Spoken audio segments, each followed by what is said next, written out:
Hey everyone, welcome back to the Deep Dive. Glad to be here. Today we're going to be diving into something super relevant for a lot of us. I Mhm. think how Absolutely. to rock your single life while you're trusting God's timing Mhm. for, relationships and all that. Yeah, that's a good one. We had some really insightful sources from you guys, so we're going to unpack all that and Us. see how it applies to your life no matter where you're at right now. Yeah, and it's worth saying, I think, right away that the societal pressures around being single, they're real. Oh, totally. It's like everyone's pushing this narrative Right, that like you're incomplete somehow. yeah, or that you're on hold until you find that special someone. Exactly. It's like this is just a waiting room before the real deal starts. Ugh, hate that. Ah. But that's why I'm so excited about the sources we have today, because they challenge that idea completely. Wow. Big time. They're saying singleness is not just valuable, Mm. but it's actually like a launching pad for growth. Ah, love that. Okay, so that's where this whole rocking your single life thing comes in. Exactly. It's not just about biding your time waiting. Right. It's about building a life that you actually love right now. Yes. Yeah. And at the same time, trusting that God has a plan for your relationships. So how do we actually rock this season? One of the sources uses this phrase, wonderful freedom, to describe singlehood. Oh, yeah. What does that freedom look like beyond just, picking what you want to watch on TV? Right. Way deeper than that. I think about it like you have this freedom to invest your time and energy Mm. in ways that really fit your values. Maybe it's traveling solo to a place Yeah. you've always dreamed of going to, or diving into a creative project that you've been putting off, Yes. or even using that freedom to serve others in a way that you couldn't if Yeah. you're splitting your time and energy with a partner. I love that. It totally flips the script from waiting for someone to, what can I do now that I might not be able to later? Exactly. It's like a built-in gap year for adulthood. I like that. That's good. But our sources also say it's not just about these fun experiences. It's prime time for self-discovery, too. Absolutely. And that's something you can actively participate in. You don't have to wait for it to happen. Mm-hmm. How so? I think of it like your own personal values lab. You get to try new things, explore different communities, Yeah. even pay attention to how you structure your day.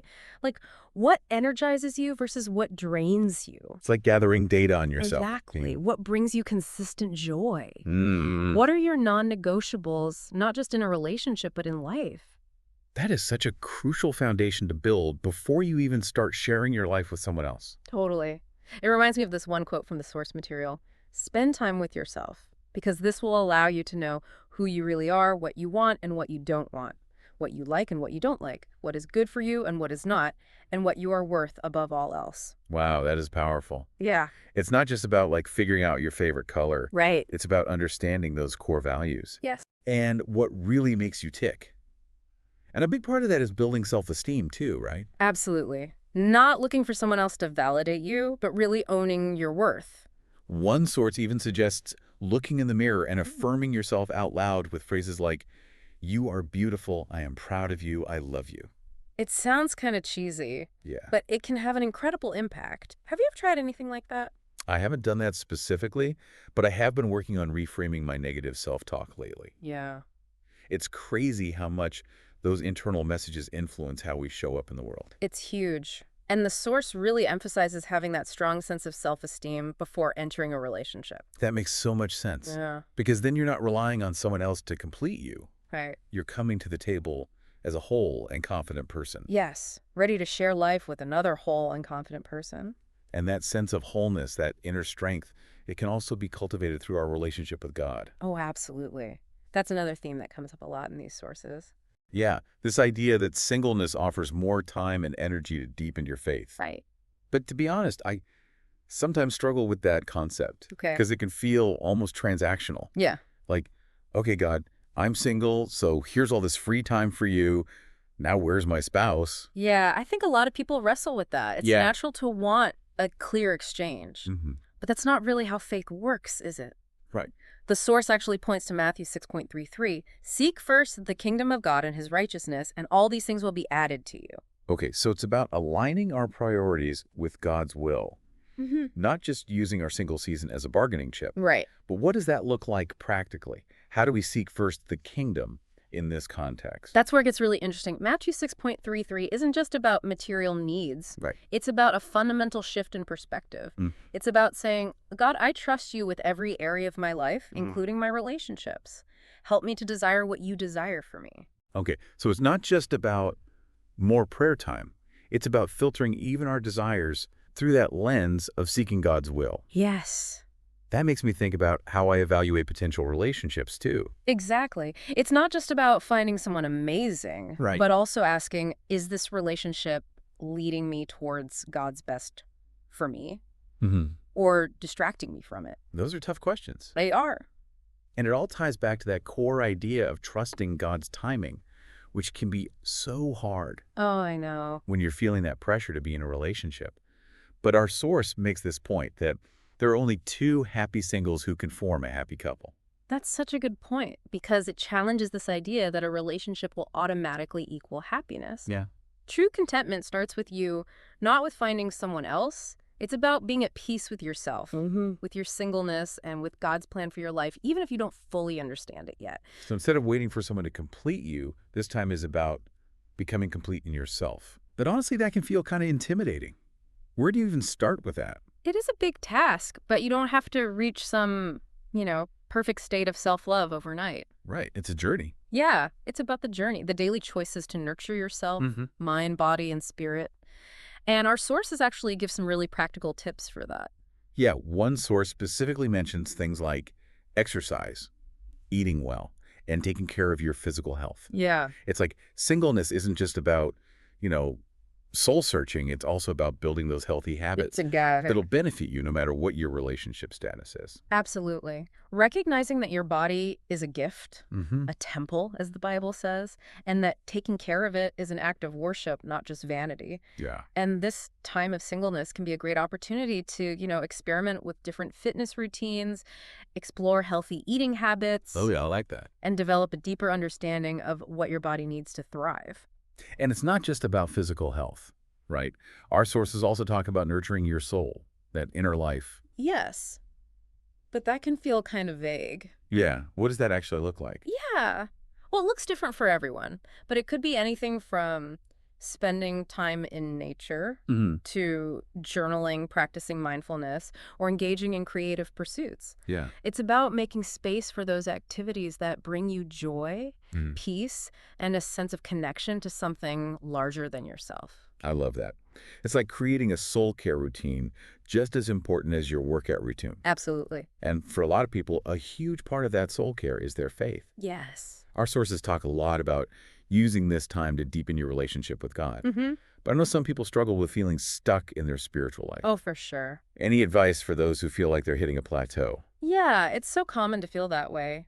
One source actually recommends revisiting your spiritual disciplines. Okay. Maybe that means trying a new type of prayer, Mm-hmm. exploring different devotional resources, or joining a small group for Bible study. Okay. Oh, those are great ideas. Yeah. It's easy to get into a rut, even with our spiritual practices. Yeah. Shaking things up can really reignite that passion and connection. And sometimes those ruts extend beyond our personal lives. Right. What about our careers or passions? One source mentions that singleness is a great time to invest in those areas. Absolutely. Think about it. Mm. You might have more flexibility to take on new challenges at work, pursue additional education or training, or even start that side hustle you've been dreaming about. Yeah. And without the responsibilities of a relationship, you can really pour yourself into those endeavors. It's like that freedom we talked about earlier comes full circle. Exactly. It's not just about Netflix and spontaneous trips. Yeah. It's about having the space to pursue those things that set your soul on fire. Yes, the things that make you feel truly alive. And that's such an important part of rocking your single life. Right. It's not just about waiting for something to happen. Right. It's about actively creating a life that you love, Yes. a life that is full of purpose and passion. I love that. Okay, so we've talked about self-discovery, self-care, spiritual growth, pursuing passions. Mm-hmm. It's a lot. It is a lot. But we also have to acknowledge that relationships are a natural human desire. Absolutely. How do we balance that desire with this idea of trusting God's timing? That's where things can get tricky, especially when you're surrounded by those societal pressures we talked about earlier. Mm-hmm. Everyone's getting engaged, having babies, posting about their blessed relationships on social media.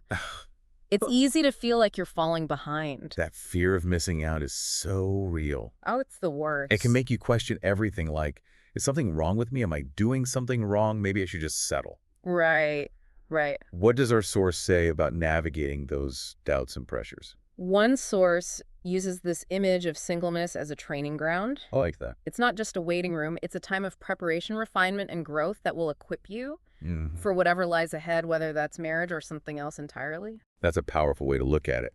It's like those intense training montages in sports movies. Exactly. It's not always fun, but it's shaping you, Yes. building your strength and resilience for the big game. And it's important to remember that we're not alone in this training process. Right. We have God's guidance, the support of our loved ones, and the strength within ourselves to navigate the challenges and emerge even stronger on the other side. Speaking of support, our sources also talk about the importance of community and connection during this season. Yes. It's easy to buy into that stereotype of the lonely single person. Right. But that doesn't have to be the reality. Absolutely. Yeah. Singleness doesn't have to mean isolation. In fact, it can be a time to cultivate incredibly strong and meaningful friendships, to invest in family relationships, and to build a supportive community that celebrates your singleness, Yes. not just tolerates it. I love that. It's about reframing the narrative. Yeah. Singleness isn't a void to be filled. Right. It's an opportunity to pour into those relationships that bring joy, support, and a sense of belonging.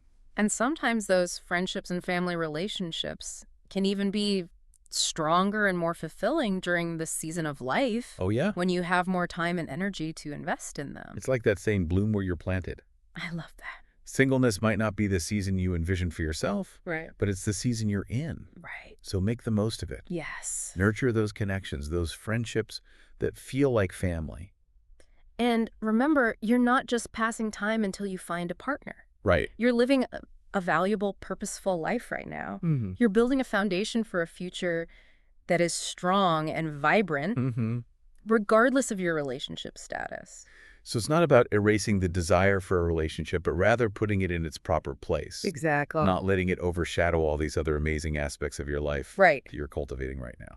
And that's where trusting God's timing comes in. It's not about passively waiting. It's about actively growing and trusting that God is working behind the scenes, even when we can't see it. And that can be so hard, especially when you're feeling that tension between wanting a relationship and trusting God's plan. Yes. What advice does our source offer for navigating those feelings? One source reminds us that God makes everything beautiful in its time, quoting Ecclesiastes 3.1. Oh, yeah. It's a gentle invitation to breathe, to relax, to release the grip of our own timelines, and trust in His perfect timing. It's like surrendering the steering wheel, even though we might be white-knuckling it right now. Yes. But surrendering doesn't mean being passive, right? Right. So what does it look like? It's about actively engaging with our lives, taking those steps we've talked about. Self-discovery, self-care, pursuing our passions, investing in our communities. Yeah. All while holding on to that trust that God is working behind the scenes. So it's a both hand on either. Precisely. And I think that's the key to truly rocking your single life.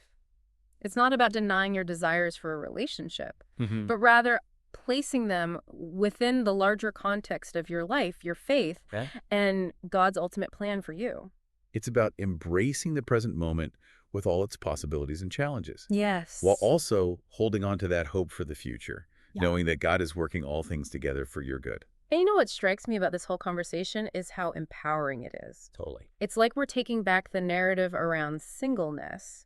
Instead of viewing it as a deficiency or a waiting game, we're reclaiming it as a time of growth, discovery, and purpose. It's like we're flipping the script on all those societal pressures that tell us we're incomplete or less than without a romantic partner. Exactly. It's about recognizing that our worth and value come from within, not from external validation. And for those of us who believe it comes from our relationship with God, who created us uniquely and loves us unconditionally. That's the foundation of everything, isn't it? Knowing that we're loved and valued just as we are. It really is. Regardless of our relationship status. And when we embrace that truth, it changes everything. It frees us to live authentically, to pursue our passions, to serve others, and to make the most of every season of life. Including singleness. Yeah. But sometimes, even when you intellectually understand this stuff, there's still that nagging question of, What if it never happens? What if I'm single forever? Right. How do our sources address that fear? It's a valid fear, for sure. And it's something I think a lot of single people wrestle with. But one source offers a really interesting perspective on it. Okay, what's that? It says, what if instead of fearing being single forever, you focused on becoming the kind of person you'd want to be single with? Whoa. That's a total mind shift. Right. So instead of dreading all those, solo Netflix nights, Right. you're thinking, hey, if this is my life, how can I make it awesome? What kind of person do I want to be in this scenario? Exactly. It takes the focus off of what you're lacking and puts it on what you can create. It's about cultivating a life that is so rich and fulfilling that being single wouldn't be a consolation prize. It would be a choice. I love that. Yeah. And that's not to say that everyone wants to be single forever. Of course not. But even if marriage is still your ultimate goal, this perspective empowers you to take ownership of your present rather than just waiting for your future to arrive. It's like you're creating a life that is so magnetic, so full of joy and purpose, that the right person would just be drawn to it naturally. It reminds me of that verse, delight yourself in the Lord, and he will give you the desires of your heart. Oh, that's a good one. It's not about manipulating God. It's about aligning our desires with his and trusting that he will lead us towards those things that bring true fulfillment. Absolutely. Whether that includes a relationship or not. Right. And that's where faith comes in. Yeah. Trusting that even if our plans don't line up with God's timing, his plan is ultimately better. Easier said than done sometimes. Oh, for sure. But the source reminds us that God makes everything beautiful in its time. It's like he's inviting us to let go of our anxieties and control and surrender to his bigger picture. And that surrender isn't passive. It's about actively engaging with our lives, taking those steps. We've talked about self-discovery, self-care, pursuing our passions, investing in our communities, all while holding on to that trust that God is working behind the scenes. So it's not about erasing the desire for a relationship, but rather putting it in its proper place. Exactly. And who knows, maybe by embracing this season fully, you will attract the right person into your life at the perfect time. Or maybe you'll discover that you're perfectly content and fulfilled on your own. Either way, you're winning because you're living a life that's true to yourself, aligned with God's purpose, and full of joy and meaning. Absolutely. And that's what we want for you. Yeah. That's what this whole deep dive has been about. To all our listeners out there who are embracing this season of singleness, we want to encourage you to see it as a gift, not a curse. Yes. A time to blossom, not to wither. A time to invest in yourself. To deepen your faith. To build meaningful connections and to discover the incredible purpose God has for your life. And trust that in his perfect timing, he will bring the right people and opportunities into your life. So if you could design your ideal single life, fully embracing this time for growth and discovery, what would it look like? Ooh, that's good. What passions would you pursue? What adventures would you embark on? How would you deepen your relationship with God? Yes. And how would you use this time to make a difference in the world? Take some time to ponder those questions. And remember, you're not alone on this journey. We're all in this together. We believe in you. Yeah. So go out there and rock this season of singleness. Until next time, keep diving deep.